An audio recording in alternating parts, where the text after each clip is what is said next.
समझ रहे हो? आप क्या दिखा रहे हो ये मायने नहीं करेगा। जब काम परखे जाएंगे, उस नींव के ऊपर सोना लगाया है, उस नींव के ऊपर चांदी लगाया है, उस नींव के ऊपर भूसा लगाया है, चाहे दिख कुछ और रहा है, पर प्रभु उस सारी चीजों को लेके आग में डालेगा। और क्या असल में बचता है, वो चीजें निकल के आएंगी, वो सारे काम प्रकट होंगे। क्या दिख रहा है आज फेसबुक यूट्यूब पे मायने नहीं करता। फेसबुक पे के पीछे क्या है, कौन सी बुक है आपकी, वो खोली जाएगी। हालेलुया। ऊपर हेवन में फेसबुक नहीं खोला जाएगा आपका, वो किताब जो कोई नहीं देख रहा वो दूत खोलेंगे। वो किताब जो स्वर्ग में लिखी जा रही है आपकी पीछे वाली, वो दूत खोलेंगे और उसमें से चीजें जांची जाएंगी, आग में डाली जाएंगी, परखी जाएंगी और उसके अनुसार परमेश्वर आपको प्रतिफल देगा। हालेलुया।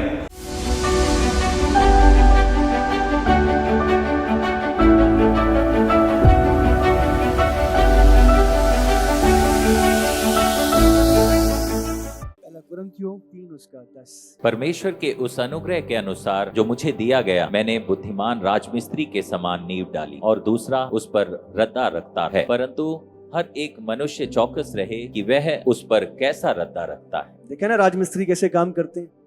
हाँ, घर बनाना है, चर्च बनाना है, बिल्डिंग बनानी है, तो राजमिस्त्री पहले नींव डालता है, खोदता है, बीम डालता है, रदे लगाता है, मसाला बनाता है। तो उसका काम एक स्ट्रक्चर को, एक बिल्डिंग को खड़ा करने का है।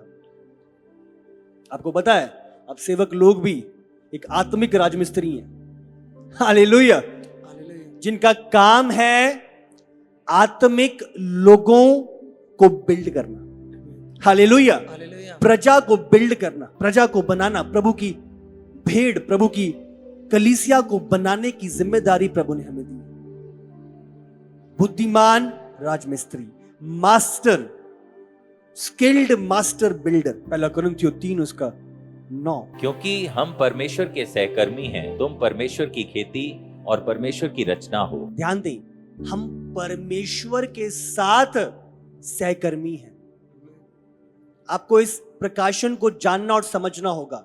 हम दूतों के साथ सहकर्मी नहीं है, हम परमेश्वर के साथ सहकर्मी। आपने पार्टनरशिप पता है आपको, अब समझ रहे हो पार्टनरशिप कैसे काम करती है। तो आप दूतों के पार्टनर नहीं हो, आप परमेश्वर के साथ पार्टनर हो। हालेलुया। आप प्रभु के साथ सहकर्मी। तो प्रभु की बुद्धि में चलना, प्रभु की इच्छा में चलना, प्रभु की सामर्थ्य। जब दो पार्टनर्स आपस में काम करते हैं, वो एक दूसरे के सहयोगी होते हैं। उसके पास जितना पैसा होता है वो हेल्प करता है, उसके पास जो पावर होती है हेल्प करती है, उसके पास जो अथॉरिटी है वो हेल्प करता है, ताकि बिजनेस जो भी है वो ग्रो कर सके, ब्लेस हो सके। तो इसी तरीके से जब हम उसके साथ सहकर्मी हैं, प्रभु की सामर्थ, प्रभु का बल, प्रभु की इच्छा, प्रभु का अधिकार, वो चीजें, उस कार्य को, उस बिल्डिंग को बनाने के लिए हमारे साथ। मत्ती 16:18। और मैं भी तुझसे कहता हूं कि तू पतरस है और मैं इस पत्थर पर अपनी कलीसिया बनाऊंगा और अधोलोक के फाटक उस पर प्रबल ना होंगे। प्रभु कलीसिया के भीतर लोगों को बना रहा है। हम वो राजमिस्त्री हैं जो लोगों को बनाने के लिए बुलाए गए हैं। आज हमें सेवकाई के असल मतलब को जानना और समझना होगा। प्रभु की इच्छा क्या है, प्रभु क्या चाहता है कलीसिया के भीतर, कलीसिया के लोगों के जीवनों के अंदर। प्रभु के हार्ट को आज हमें समझना है। मनुष्य के सिस्टम सेवकों के जीवनों में, सेवकाइयों में रच दिए गए। बस 100 से 10,000 लेके जाना है, 100 से 1000 लेके जाना है, 1000 से 10,000 लेके जाना है। सिस्टम का तात्पर्य बदल गया है। फिर ये बड़ी बिल्डिंग खड़ी कर लेनी है, फिर ये करना है। बड़ी बिल्डिंगें तो खड़ी हो रही हैं, पर लोग जो प्रभु ने आपको दिए हैं वो कितने बन रहे हैं, वो कितने बिल्ड हो रहे हैं। अब समझ रहे हो? वो तो प्रभु कर देगा, पर जो असल मकसद प्रभु का कलीसिया के लिए है, जो कलीसिया के लोग हैं, उनका बिल्ड होना, उनका बनना, उनका परिपक्व होना, उनका मैच्योर होना। इफिसियों 3:14 से। मैं इसी कारण उस पिता के सामने घुटने टेकता हूँ जिससे स्वर्ग और पृथ्वी पर हर एक घराने का नाम रखा जाता है, कि वह अपनी महिमा के धन के अनुसार तुम्हें यह दान दे कि तुम उसके आत्मा से अपने भीतरी मनुष्यत्व में सामर्थ पाकर बलवंत होते जाओ, और विश्वास के द्वारा मसीह तुम्हारे हृदय में बसे, कि तुम प्रेम में जड़ पकड़कर और नेव डालकर सब पवित्र लोगों के साथ भली भांति समझने की शक्ति पाओ कि उसकी चौड़ाई और लंबाई और ऊंचाई और गहराई कितनी है, और मसीह के उस प्रेम को जान सको जो ज्ञान से परे है, कि तुम परमेश्वर की सारी भरपूरी तक परिपूर्ण हो जाओ। प्रभु की इच्छा है कलीसिया के लिए, कलीसिया में लोगों के लिए जो जिम्मेदारी प्रभु ने आपको दी है, क्या कि तुम परमेश्वर की सारी भरपूरी तक परिपूर्ण हो जाओ। उद्धार करा दिया, बपतिस्मा दिला दिया, यहां तक चीजें काफी नहीं है। कलीसियाओं का मतलब आपका टारगेट ये होता है, आपका एम ये होता है 10,000 या बिल्डिंग खड़ी करनी, ये चीजें नहीं। हमारा एम क्या है कलीसिया का?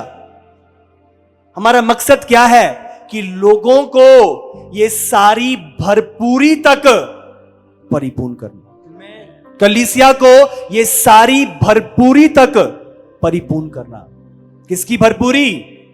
परमेश्वर की। ये मार्ग और रास्ता है जिसमें चलकर हमें प्रभु के उद्देश्य को पूरा करना। ये स्टैंडर्ड है, ये दर्शन है, ये हमारा एम है जिसको हमें निभाना और पूरा करना।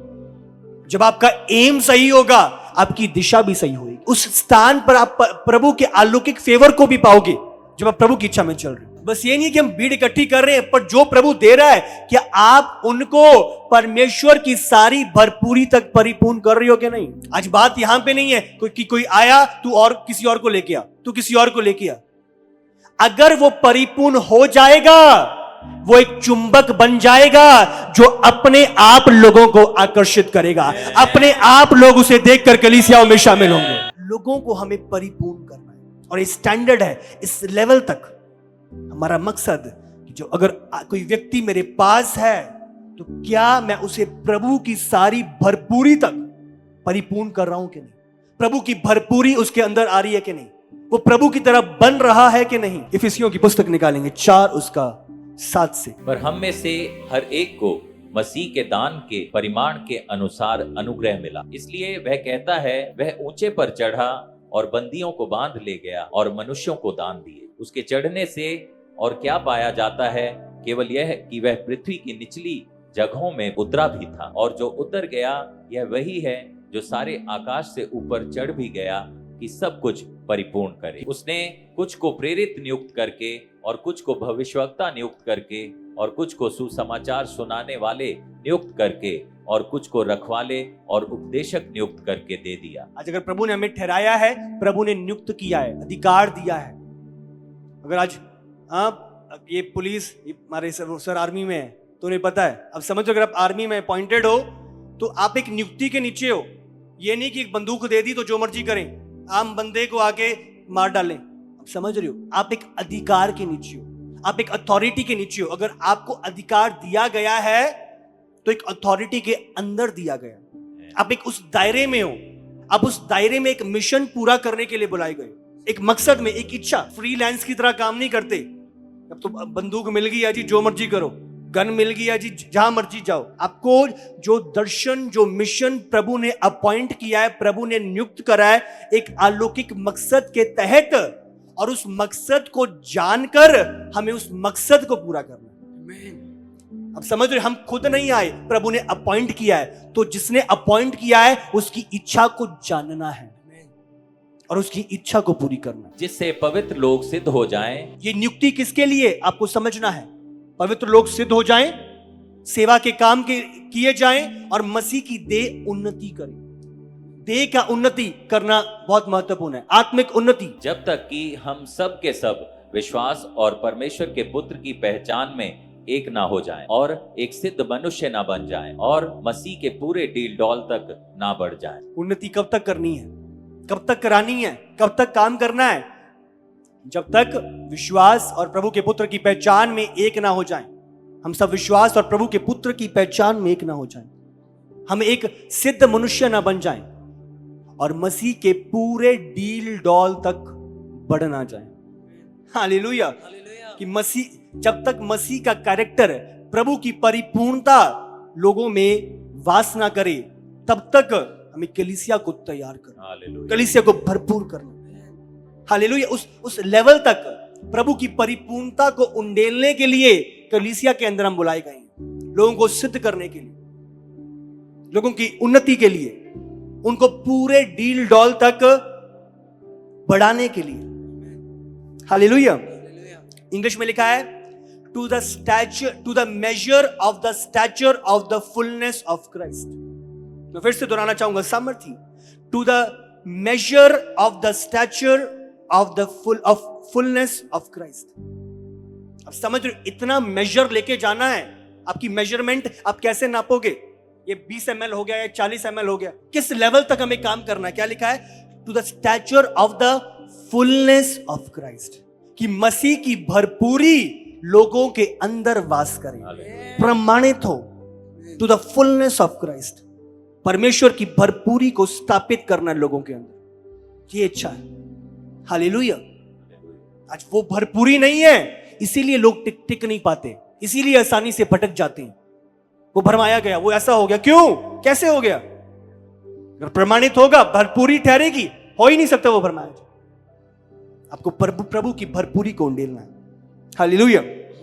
बहुत कुछ है, मेरी स्पीड में चलना पड़ेगा थोड़ा सा, तो आपको ध्यान रखना है। प्रभु की चीजों को जानना है, परिपक्व होना। जब सिद्ध होने की बात हो रही है, उन्नति होने की बात आ रही है, इसका मतलब परिपूर्ण होना, मैच्योर होना, प्रभु की भरपूरी। हालेलुया। प्रभु ऐसे विश्वासियों को ढूंढ रहा है जो तैयार हो सके और जो प्रभु के मकसद को इस धरती पर पूरा कर सके। गलातियों 4:19। हे मेरे बालकों, जब तक तुम में मसीह का रूप ना बन जाए, तब तक मैं तुम्हारे लिए फिर जच्चा की सी पीड़ाएं सहता हूं। तो पौलुस की ये चिंता थी कि लोगों के अंदर मसीह का रूप स्थापित हो, मसीह की भरपूरी छा जाए, भरपूरी ठहर जाए। तब तक मैं तुम्हारे लिए फिर जच्चा की सी पीड़ाएं सहता हूं। जच्चा पता है, आप समझ रहे हो? प्रेग्नेंट वुमेन, वो पेन मुझे होता है। किस लिए? कि तुम लोग मसीह के रूप में बन जाओ। ये प्रभु की इच्छा है कलीसिया के लिए। तो आपको ये स्थापित करना है कलीसियाओं में कि लोग मसीह के रूप में बन जाए। मसीह का रूप, मसीह की भरपूरी स्थापित हो। आप बिल्ड करने के लिए बुलाए गए हैं। आप एक राजमिस्त्री हैं। हाँ, राजमिस्त्री का पूरा काम है, हाँ, बिल्डिंग बन रही है, उसके बाद तराई करना, पानी डालना, हाँ, चीजें सीलन ना आए, तो सारी चीजें एक राजमिस्त्री का एक कार्य है। हम बुलाए गए हैं बनाने के लिए। आमीन।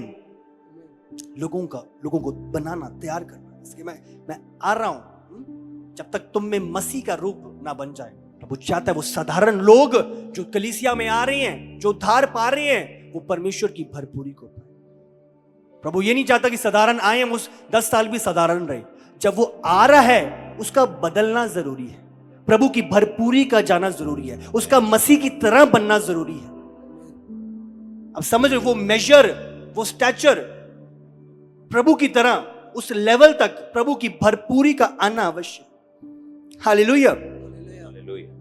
आज लोग, ठीक है, विश्वास योग्य आ रहे हैं चर्च, पर वो बदल नहीं रहे, और ना ही उनको इस बात का आइडिया है कि उनको किस प्रकार, किस रीति से प्रभु ने बदलने के लिए बुलाया गया। अमीबा की तरह है। हम साइंस में पढ़ते हैं, एक अमीबा, सिंगल सेल। हाँ, वो इधर चला जाए तो ये शेप धारण कर लेगा, उधर चला जाए तो उधर बन गया, ये प्रचार सुन लिया तो ऐसा बन गया, ये प्रचार सुन लिया तो दिमाग में ये आ गया। अब समझ रहे हो, उसकी तरह आज वो भटक रहा है, पर कोई ट्रांसफॉर्मेशन नहीं आ रही, बन नहीं रहा, बिल्ड नहीं हो रहा। हालेलुया। आज हमें जांचना है वो प्रकार, वो क्वालिटी, लोगों को बिल्ड करना। आज कलीसिया कितनी बिल्ड हो रही है, कितना बढ़ रही है, ये अगुवों के आत्मिक समझ पर निर्भर करता है। उनके बीच में से क्या निकल रहा है मायने करता है। वो लीडर्स जो उन्हें बिल्ड कर रहे हैं, ये आपकी जिम्मेदारी है। क्या स्टैंडर्ड है हमारा?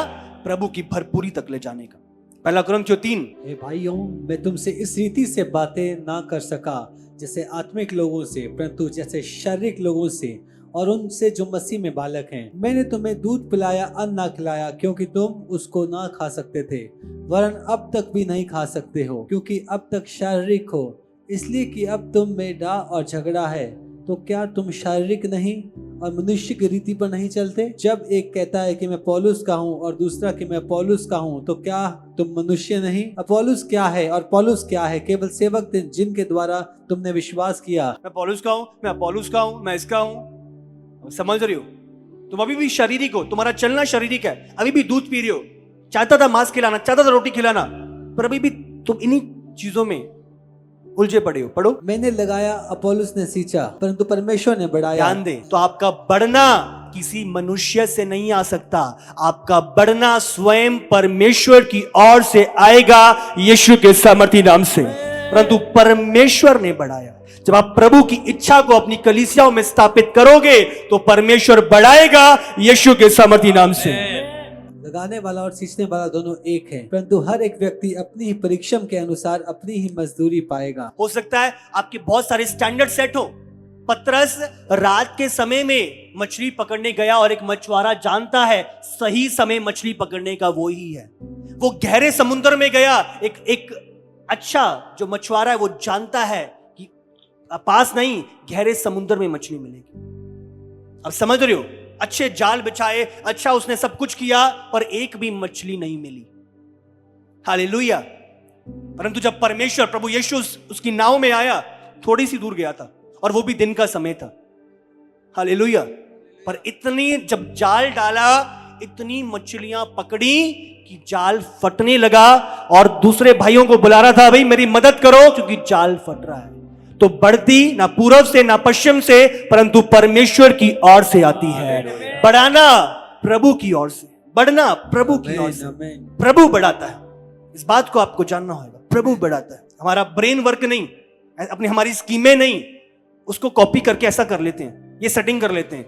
आज सेटिंगें बड़ी चल रही हैं, हमें प्रभु की सेटिंग लेके आनी होगी, तब प्रभु के काम दिखेंगे। मनुष्य की सेटिंग को हटा के परमेश्वर की सेटिंग, प्रभु के रूल्स, प्रभु के इच्छा। हो सकता है कुछ समय लग सके, पर वो चीजें आपकी लाइफ में, आपकी सेवकाइयों में बनी रहेंगी यीशु के नाम से। क्योंकि हम परमेश्वर के सहकर्मी हैं, तुम परमेश्वर की खेती और परमेश्वर की रचना हो। परमेश्वर ने के उस अनुग्रह के अनुसार जो मुझे दिया गया है, मैंने बुद्धिमान राजमिस्त्री के नाई नेव डाली और दूसरा उस पर रदा रखता है, परंतु हर एक मनुष्य चौकस रहे कि वह उस पर कैसा रदा रखता है, क्योंकि उस नेव को छोड़ जो पड़ी है और वह यीशु मसीह है, जो कोई दूसरा नेव नहीं डाल सकता। हाँ, तो नींव डल चुकी है, नींव है यीशु मसीह की, और उसके ऊपर हम बिल्डिंग खड़ी करते हैं। अब कैसी बिल्डिंग खड़ी कर रही हो ये आपके ऊपर निर्भर करता है। नींव तो पड़ गई है, नींव स्ट्रांग है, मजबूत है, पर बिल्डिंग कैसी खड़ी हो रही है आपको ध्यान देना है। राजमिस्त्री दिखाते कोई और मटेरियल है, डाल कुछ और रहे हैं। ऐसी कलीसियों में भी चल रहा है, दिख कुछ और रहा है कुछ और। अच्छा, हमें समझना है क्या मटेरियल, क्या चीजें हम उस नींव पे लगा रहे हैं, क्योंकि मैं आपको बताना चाहता हूं, हम आगे पढ़ेंगे किस प्रकार जो मटेरियल डाल रहे हो वो आग में डाला जाएगा। यदि कोई इस नींव पर सोना या चांदी या बहुमूल्य पत्थर या काठ या घास या फूस का रदा रखे तो हर एक का काम प्रकट हो जाएगा। हाँ, क्या रख रहे हो उस नींव के ऊपर? वो सोना है, वो चांदी है, वो घास है, सारे काम प्रकट होंगे। हाँ, उसने तो घपला कर दिया, भी सीमेंट कम डाल दिया, ये डाल दिया, पर हमारे घपले चलने नहीं वाले। अब समझ लो, सेवकों की चीजें चलने नहीं वाली। वो सारी चीजें प्रभु जांचेगा, देखेगा, परखेगा। क्या लिखा है? आग में डाले जाएंगे। पढ़ो, क्योंकि वह दिन उससे बताएगा, इसलिए कि आग के साथ प्रकट होगा और वह आग हर एक का काम परखेगी कि कैसा है। क्या दिखा रही हो ये मायने नहीं करेगा। जब काम परखे जाएंगे, उस नींव के ऊपर सोना लगाया है, उस नींव के ऊपर चांदी लगाया है, उस नींव के ऊपर भूसा लगाया है, चाहे दिख कुछ और रहा है, पर प्रभु उस सारी चीजों को लेके आग में डालेगा। और क्या असल में बचता है वो चीजें निकल के आएंगी, वो सारे काम प्रकट होंगे। क्या दिख रहा है आज फेसबुक, यूट्यूब पे, मायने नहीं करता। फेसबुक पे के पीछे क्या है, कौन सी बुक है आपकी, वो खोली जाएगी। हालेलुया। ऊपर हेवन में फेसबुक नहीं खोला जाएगा आपका। वो किताब जो कोई नहीं देख रहा वो दूत खोलेंगे।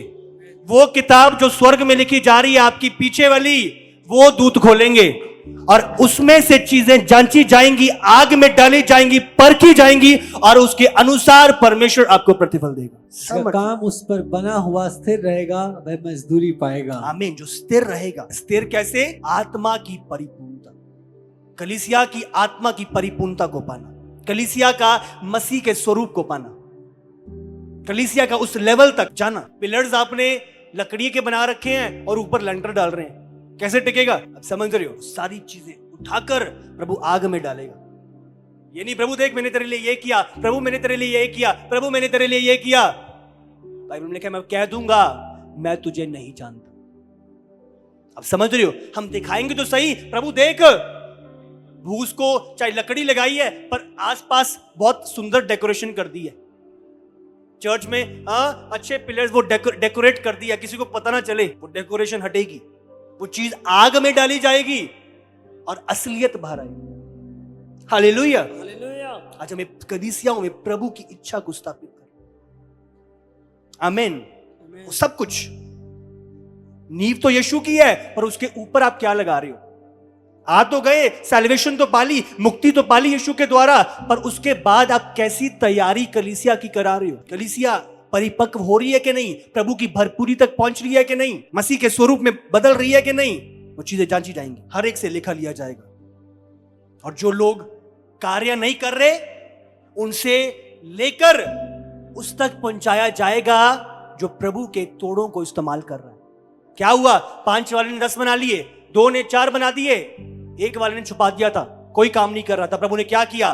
1 से उठाकर 5 वाले को दे दिया। अलौकिक रीति से स्थापित करेगा। आपको जांचना है किस तरीके से लोग आप अपनी कलीसिया में बढ़ा रहे हो, किस तरीके से आपके कलीसिया के लोग उन्नति कर रहे हैं आत्मा में। ये जिम्मेदारी है प्रभु ने जो आपको दी है। लोगों का बनना जरूरी है, लोगों का उन्नति करना जरूरी है, उस ब्लूप्रिंट के तरीके से जो प्रभु की ओर से दिया गया। अभी हमारी बिल्डिंग बन रही है, बिल्डिंग ऐसी नहीं बन रही, उसके पहले आर्किटेक्चर्स के बड़े बड़े मैप हैं, बड़ी बड़ी प्लानिंग्स हैं, बड़ी बड़ी चीजें हैं। इस जगह पे इतना पिलर आएगा, हाँ इस जगह पे इतनी आरसीसी डलेगी, इस जगह पे इतना सरिया डलेगा। तो ये सारा ब्लूप्रिंट है मैप पे। हालेलुया। और एक अच्छा आर्किटेक्ट वही है जो उस ब्लूप्रिंट की तरह वो 3D स्ट्रक्चर खड़ा करे। आमीन। तो इसी तरीके से ये ब्लूप्रिंट बाइबल में प्रभु के वचन के द्वारा हमें पहले से सेवकाई का दे दिया गया है। और हम जो राजमिस्त्री हैं, एक अच्छा, एक बुद्धिमान, एक मास्टर स्किल्ड वर्कर वही है जो उस ब्लूप्रिंट की तरह एक 3D स्ट्रक्चर कलीसिया के भीतर, कलीसिया के लोगों के अंदर परिपूर्ण कर सके। हमारे लिए कोई काम छोटा नहीं। जब प्रभु ने बुलाया है तो हमारे काम के लिए तैयार है, चाहे वो माइक पकड़ना है, चाहे वो कसी उठाना है। हालेलुया। सेवक है तो सेवक है, सेवक मतलब तैयार हो। और ये चीज प्रभु की दासी से हमने जांची और सीखी है। अभी भी आप समझ रहे हो, वॉशरूम्स हैं, वॉशरूम साफ करने चली जाती, ये नहीं है। तो उनकी लाइफ हम बैक से जानते हैं। प्रभु की चीजों को जानना, हम बनाने के लिए, तैयार करने के लिए बुलाए गए। ब्लूप्रिंट जो प्रभु का है। दुबई में, जब मैं दुबई में था, जब हम बिल्डिंग्स देख रहे थे साइड पे, तो वहां पे जब हाईवेज के ऊपर जो साइड में बिल्डिंग्स खड़ी हुई हैं, कोई भी बंदा कोई भी बिल्डिंग यूं ही नहीं खड़ी कर सकता। वहां पे एक पैटर्न है, वहां पे चीजें सेट करी गई हैं कि हाईवे के साथ अगर बिल्डिंग बननी है तो इस तरीके से बनेगी। ये सारे रूल्स हैं, ये सारे रेगुलेशंस हैं, सारी चीजें हैं। ऐसे कुछ भी नहीं, क्योंकि उनका सारा सिस्टम स्टैंडर्ड वहां से सेटल होता है। लोग दुबई की पहचान उस स्थान से जाते। जब लोग देख रहे हैं, हाँ एक छोटी सी खड़ी कर दी, एक बड़ा कुछ करा नहीं, उनका एक स्टैंडर्ड है। तो इसी तरीके से जब प्रभु में लोग हमें देखते हैं तो प्रभु की चीजों को देखें। लोग धोखा ना खाएं, पर प्रभु की चीजों को हमारे जीवनों में पाएं। आमीन। हमें प्रभु के सिस्टम को स्थापित करना है, प्रभु के सिस्टम में अपने आप, उस दिशा में अपने आप को रखना है। वो आज्ञाकारिता। तो नया विश्वासी आता है तो हमें उस लेवल तक जो प्रभु की परिपूर्णता का है, मसीह के स्वभाव का है, वहां तक लेके जाना। हमारा गोल, हमारा एम कलीसियाओं के अंदर वो परमेश्वर की भरपूरी स्थापित करना, वो स्वरूप प्रभु का स्थापित करना। चांद की अपनी रोशनी नहीं है। हम देखते हैं ये फुल मून आ गया, ये हाफ मून आ गया। बात ये नहीं है कि सूरज ने उसको कम रोशनी दी है। आपको पता है मून की अपनी रोशनी नहीं है, पर जो आप रात को देखते हो वो सूरज की रोशनी है जो उस पर रिफ्लेक्ट होती है। आज ये हाफ मून, आज जो फुल मून है, बात ये नहीं है कि सूरज की रोशनी कम हो गई तो इसलिए आज हाफ मून दिखाई दे रहा है। अब समझो, बात ये नहीं है। बात ये है कि मून ने अपने आप को किस दिशा में रखा हुआ है, कितनी रोशनी वो प्राप्त कर पा रहा है, कितना अपने आप को उस सूरज की ओर मोड़ा हुआ है। अगर पूरा मोड़ा हुआ है तो पूरी रोशनी आ रही है, आधा मोड़ा हुआ है तो आधी रोशनी आ रही है। आज कलीसिया को कितना हमने यीशु की ओर मोड़ा हुआ है, ये जाहिर करेगा कि कितनी रोशनी उनके जीवनों में स्थापित होगी, कितनी भरपूरी उनके जीवनों में स्थापित होगी। हालेलुया। हमें समझना है अविश्वासी से विश्वासी, विश्वासी से आत्मा की परिपूर्णता। तो 3 तरीके से परमेश्वर लोगों को बढ़ाता है, आत्मा में उन्नति देता है।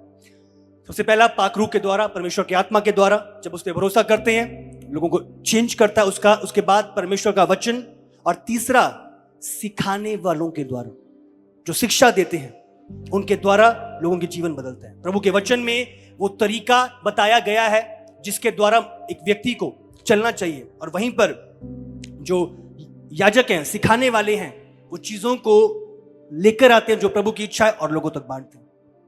और यही कारण है कि जो सेवक लोग हैं, जो सिखाने वाले हैं, बहुत से शिक्षक ना हो, उनका न्याय सबसे ऊपर होएगा। क्यों? क्योंकि आपको सेम स्टैंडर्ड में रखा गया है, वचन के साथ, पाक रूह के साथ और सिखाने वाले।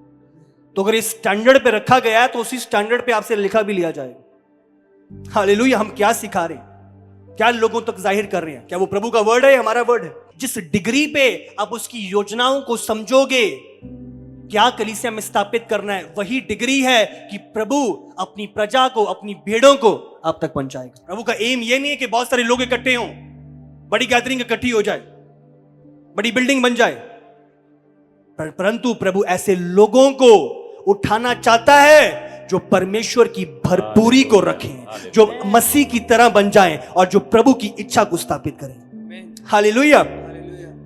मसीह की भरपूरी, ये भरपूरी क्या है हमें जानना है। मसीह की भरपूरी क्या है हम समझेंगे।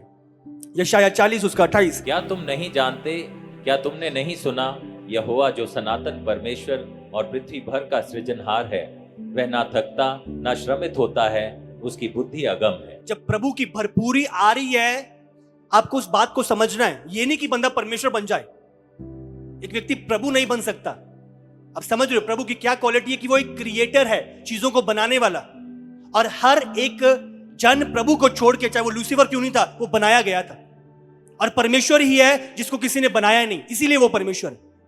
हालेलुया। तो हम उस स्थान को नहीं ले सकते चाहकर भी, क्योंकि हम बनाए गए हैं। आमीन। पर परमेश्वर की 3 चीजें जो प्रभु ने किसी के साथ बांटी नहीं थी। सबसे पहला सर्वव्यापी, ओमनी प्रेजेंस, जिसका मतलब हर जगह पे उपस्थित होना, हर जगह पे वो है। आज यहां पे भी है, वो झारखंड में भी है, ओडिशा में भी है, वो यूएस में भी है, वो यूके में भी है। तो ओमनी प्रेजेंस, हर जगह पे मौजूद होना, ये प्रभु ने किसी के साथ शेयर नहीं किया। उसके बाद ओमनिसिएंट, जिसका मतलब स्वर्गज्ञानी, ऑल नोइंग, सब कुछ जानने वाला। आज हम लोग सब नहीं जानते, भाग में देखते हैं और भाग में भविष्यवाणी करते हैं। हालेलुया। तो हम पार्ट में जानते हैं, पर परमेश्वर है जो सब कुछ को, इज ऑल नोइंग, सर्वज्ञानी। और तीसरा ओमनीपोटेंट, सर्व सामर्थी, सारी सामर्थ को रखने वाला, ऑल पावरफुल। हमारे पास पावर है, आप समझ रहे हो, पर प्रभु ऑल पावरफुल है। हमारे पास जो सामर्थ है वो उससे ली गई है, और जितना हमारा मजबूत रिश्ता उसके साथ है, वो सामर्थ उस पर निर्भर है। तो जब प्रभु भरपूरी की बात कर रहा है, तो प्रभु किसकी बात कर रहा है? इन चीजों को छोड़ के जो प्रभु की भरपूरी है, आज हम इसे समझेंगे। ये चीजें प्रभु ने किसी के साथ शेयर नहीं करी। प्रभु ने सामर्थ दिया और अधिकार दिया। चोर गन से शूट करता है, उसे जेल में डाल दिया जाता है, और वहीं पे एक आर्मी पर्सन उस अधिकार में अगर काम कर रहा है, आप समझ रहे हो, तो उसके पास एक अधिकार है। तो प्रभु ने हमें सामर्थ भी दी है और अधिकार भी दी है। प्रभु सामर्थी है, अब समझ रहे हो, प्रभु के पास अधिकार, प्रभु अधिकार नहीं रखता।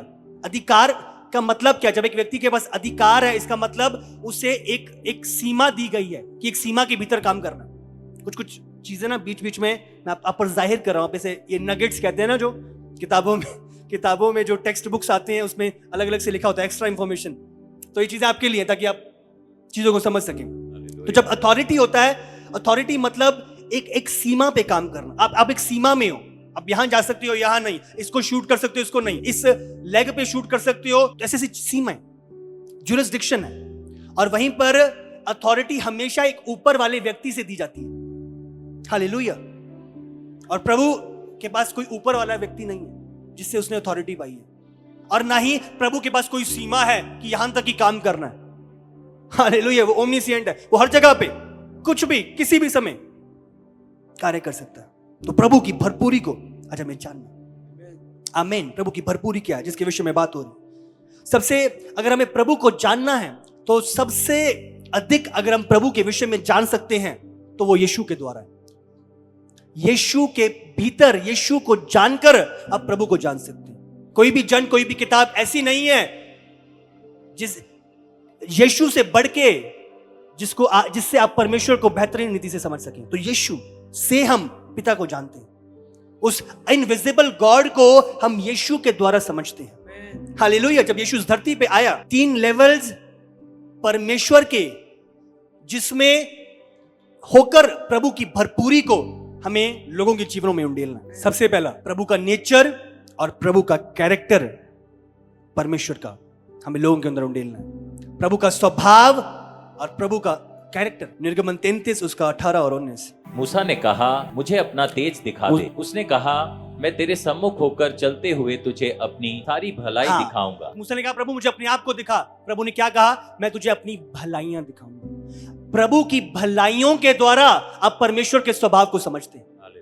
अब समझ रहे, प्रभु के नेचर के द्वारा आप प्रभु को जानते हो, प्रभु के कैरेक्टर के द्वारा प्रभु को जानते हो। और तेरे सम्मुख यहोवा नाम का प्रचार करूंगा, और जिस पर मैं अनुग्रह करना चाहूं उसी पर अनुग्रह करूंगा, और जिस पर दया करना चाहूं उसी पर दया करूंगा। हालेलुया। तो उसके स्वभाव के द्वारा आप प्रभु को जानते हो। मैं सारी भलाइयां तुझे दिखाऊंगा और उसे तू जानेगा। भजन संहिता 103। दाऊद का भजन, हे मेरे मन यहोवा को धन्य कह, और जो कुछ मुझ में है वह उसके पवित्र नाम को धन्य कहे। हे मेरे मन यहोवा को धन्य कह, और उसके किसी उपकार को ना भूल। ये एक्यूरेट प्रकाशन है परमेश्वर का, अगर आप प्रभु को जानना और समझना चाहते हैं।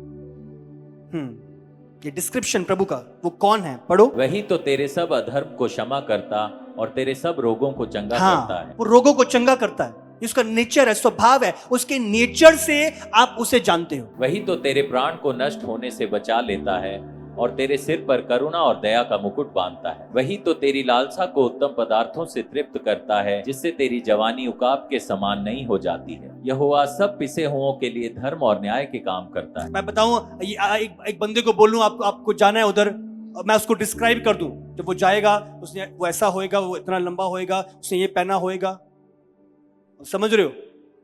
वो ऐसा देख रहा होएगा, तो वो व्यक्ति है, उसके पास जाना। तो प्रभु उस डिस्क्रिप्शन में जो यहां पे हम देखते हैं, हम प्रभु के स्वभाव में से प्रभु को जानते हैं। वो अनुग्रहकारी, वो दयालु, वो कृपालु है, अति करुणामय। हालेलुया।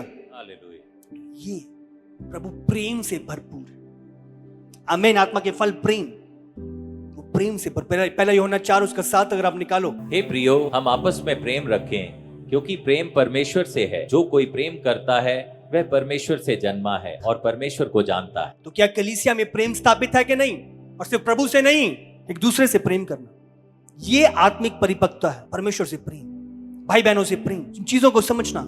आत्मा के फल प्रेम, सारे जो बाकी फल है वो प्रेम के भीतर है। वो प्रेम की डालियां हैं। मायने नहीं करता आपका बैकग्राउंड क्या है, आपके परिवार में क्या हुआ है, आपके इतिहास में क्या हुआ है, आपकी परिस्थितियां कैसी थी।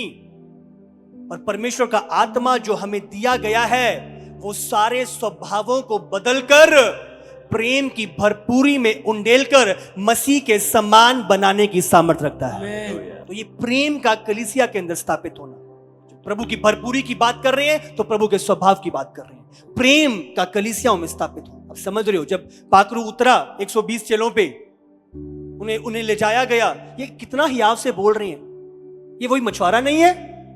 ये कैसे बोल रहा है? जब प्रभु की भरपूरी आती है, जब पाकरू वो आग उतरती है, तो लोग बदलते हैं। चाहे कितनी मर्जी गहरी जड़ें पुरानी क्यों ना हो, वो टूटती हैं और प्रभु की सामर्थ्य लोगों को चेंज करती है, परिपूर्ण करती है, परिपक्व करती है और बदलती है। स्वभाव ऐसा है, मेरे परिवार में ये हुआ है, प्रभु की आत्मा बदलती है। तो ये चीज को हमें स्थापित करना है। ये नहीं कि ये व्यक्ति ऐसा है तो ऐसा ही रहेगा, नहीं। जब आप उस प्रभु की सामर्थ्य, उस प्रेम को, उस भरपूरी को उंडेलते हो, प्रभु का आत्मा बदलता है। और यही मकसद है। कोई भी ऐसा व्यक्ति नहीं जो नहीं बदल सकता। तो हमने क्या सीखा? सबसे पहला जो 3 चीजें हमने जाननी है, सबसे पहला क्या है? प्रभु का स्वभाव, परमेश्वर का कैरेक्टर।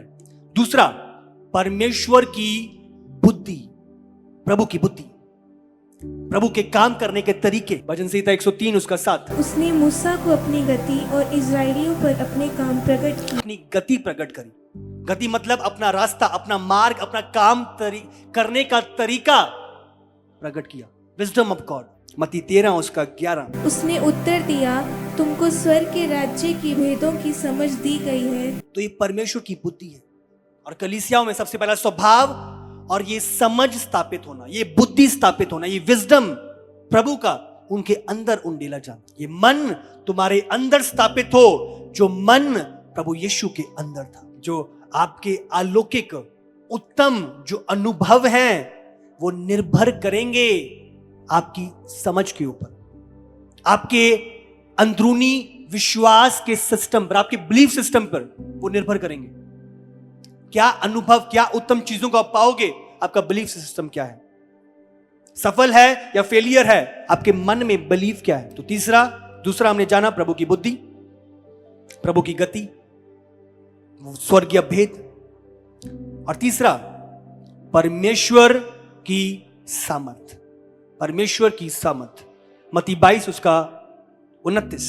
यीशु ने उत्तर दिया, तुम्हें पवित्र शास्त्र और परमेश्वर की सामर्थ नहीं जानते, इस कारण भूल में पड़े हो। तो तीसरा प्रभु की सामर्थ को जानना। तो कलीसिया का प्रभु का स्वभाव, प्रभु की बुद्धि और प्रभु की सामर्थ को जानना, इस कारण भूल में पड़े। इस कारण लोग भूल में पड़े, क्यों?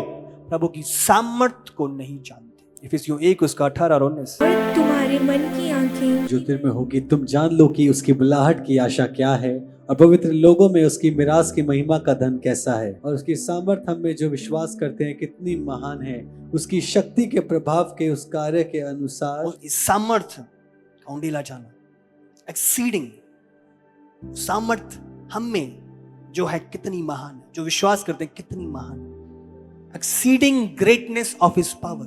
तो 3 चीजें हैं जो आज कलीसिया के अंदर आज आना महत्वपूर्ण है ताकि प्रभु की भरपूरी आ सके। तो ये स्वभाव प्लस बुद्धि प्लस सामर्थ इज इक्वल टू परमेश्वर की भरपूरी, जो प्रभु अपनी कलीसिया में स्थापित करना चाहते हैं। हालेलुया, ये प्रभु की इच्छा है। और तीनों चीजें जरूरी हैं, आप एक को भी छोड़ नहीं सकते। लोगों का स्वभाव बदल रहा है, अच्छा है, एक पाक पवित्र जीवन जी रहे हैं, प्रेम में जी रहे हैं, पर अगर उनके पास प्रिंसिपल नहीं है, समझ रहे हो, अगर उनके पास लॉज नहीं है, प्रभु की बुद्धि नहीं है, प्रभु की गति नहीं है, तो वो घटी में जीवन जिएंगे जबकि प्रभु ने उन्हें भरपूरी में जीने के लिए बुलाया। वो हारा हुआ जीवन जिएंगे जबकि प्रभु ने उन्हें जैवन जीवन के लिए बुलाया। प्रभु के लॉस का जानना ताकि प्रभु की भरपूरी और उस चमक में चल सके और लोग उन्हें देखें, ये तो बड़ा पवित्र है, ये तो अच्छा जीवन जी रहा है, फिर भी ये घटी में है, तो लोग उसे ठोकर खाएंगे कि क्या प्रभु कठोर है, प्रभु ने इसकी अच्छाई का प्रतिफल ऐसे दिया है। आप समझ रही हो? तो कोई भी सिस्टम को, तीनों सिस्टम को इग्नोर नहीं कर सकते। किसी के पास बहुत बुद्धि है, प्रभु की गति को समझता है, प्रभु के प्रिंसिपल्स हैं, बोने के प्रिंसिपल को जानता है, बहुत बढ़ोतरी कर रहा है, पर अगर नेचर नहीं है, कैरेक्टर नहीं है, तो थोड़े सालों के बाद वह विचार में गिर गया, उसमें गिर गया और अपनी लाइफ को डिस्ट्रॉय कर दिया। तब देख रहे हो किस रीति से तीनों प्रिंसिपल्स, तीनों चीजें ये प्रभु की भरपूरी को लेके आते और तीनों महत्वपूर्ण है। हालेलुया, तीनों चीजें प्रभु की सामर्थ है, पर अगर स्वभाव नहीं है तो आसानी से गिर जाएंगे। तो तीनों चीजें इकट्ठे। दूसरा तीमुथियुस 3 उसका 7। सदा सीखती तो रहती हैं पर सत्य की पहचान तक कभी नहीं पहुंचती। बहुत ज्ञान तो धारण कर लिया पर स्वभाव नहीं, प्रभु की सामर्थ को नहीं जाना। कोई भी चीज आप इग्नोर नहीं कर सकते। हम डॉक्टर के पास जाते हैं, विटामिन सी की कमी है, विटामिन ए की कमी है, हमें सारे विटामिन को पूरा करना है, तीनों चीजों को, और इसमें से एक भी हम कलीसिया को लेके इग्नोर नहीं कर सकते। प्रभु यीशु ने कहा, मैं मारा जाऊंगा, गाड़ा जाऊंगा और तीसरे दिन मुर्दों में से जी उठूंगा। उसने बोला ये क्या है? सत्य। पर जब वो सलीब पे गया, वो गाड़ा गया, पाक रूह की सामर्थ के द्वारा वो जिलाया गया। तो सामर्थ ने सत्य को प्रमाणित किया। हालेलुया, सत्य था, उसने बोला, पर जब सामर्थ आई वो सत्य जो बोला गया था प्रमाणित करा गया। हालेलुया। पता तो है पर करने वाला धन्य है वो जो मेरी बातों को सुनते हैं और मानते हैं। आपको पता है, आपको मानने के लिए भी अनुग्रह चाहिए, चलने के लिए भी अनुग्रह चाहिए। आप समझ तो रहे हो, पर चलने के लिए अगर आप यहेजकेल की पुस्तक निकालो, 2 निकालो, उसका पहला वचन। उसने मुझसे कहा, हे मनुष्य के संतान, अपने पांव के बल खड़ा हो और मैं तुझसे। हाँ, उसने कहा, हे मनुष्य की संतान खड़ा हो, मैं तुझसे बात करूंगा। आप समझ रहे हो, जो प्रभु कह रहा है उसको करने के लिए भी आपको प्रभु की सामर्थ्य चाहिए, प्रभु का अनुग्रह चाहिए। प्रभु ने अपॉइंट तो कर दिया है, पर उस मकसद को पूरा करने के लिए बिना उसकी सामर्थ के नहीं होएगा वो। जैसे ही उसने मुझसे यह कहा, त्यों ही आत्मा ने मुझ में समाकर मुझे पांव के बल खड़ा कर दिया, और जो मुझसे बातें करता था मैंने उसकी सुनी। प्रभु ने बोला खड़ा हो जा। वो अपने बल से खड़ा नहीं हो सकता था। क्या लिखा है? जब उसने कहा त्यों ही, तभी आत्मा ने मुझ में समाकर मुझे पांव के बल खड़ा कर दिया। तो अगर प्रभु कुछ कह रहा है तो वो भी मैं अपनी सामर्थ में नहीं कर सकता। जब परमेश्वर का आत्मा तुम पर उतरेगा, फिर तुम मेरे गवाह ठहरोगे। आमीन। यरूशलेम, यहूदिया, सामरिया और दुनिया के छोर छोर तक, जब मेरा आत्मा तुम पर उतरेगा। प्रभु ने 28 के 18 से 20 में लिखा, सुसमाचार करो, प्रचार करो, लोगों को चेला बनाओ, पिता पुत्र और पवित्र आत्मा के नाम से बपतिस्मा दो। जो बातें मैंने तुम्हें मानना सिखाई है उन्हें मानना सिखाओ। आज्ञा तो दे दी, खड़ा होने के लिए तो बोल दिया, पर उसी की सामर्थ के द्वारा जो उसने बोला है वो पूरा किया जाएगा। हालेलुया। पाखरू तुम पर उतरेगा, फिर तुम मेरे गवाह ठहरोगे। गवाह होने के लिए बोला और सामर्थ भी दी है। आज हम यूं ही नहीं खड़ा कर दिए गए। अगर आर्मी में हमें कर्नल की रैंक मिली है तो बंदे भी दिए हैं साथ में, हथियार भी दिए हैं साथ में, टैंक भी दिए हैं साथ में। अगर शत्रु आए तो टैंक का भी इस्तेमाल कर लो। हालेलुया। हालेलुया। तो जब दिया है, अपॉइंट किया है, तो सामर्थ्य भी। जब बोला खड़ा होने के लिए, तब पाखरू भी आया उसे खड़ा करने के लिए। उसके पास क्षमता, बल नहीं था खड़ा होने के लिए, प्रभु की आत्मा ने उसे खड़ा किया। हालेलुया। ये ग्रेस है, करने की ग्रेस।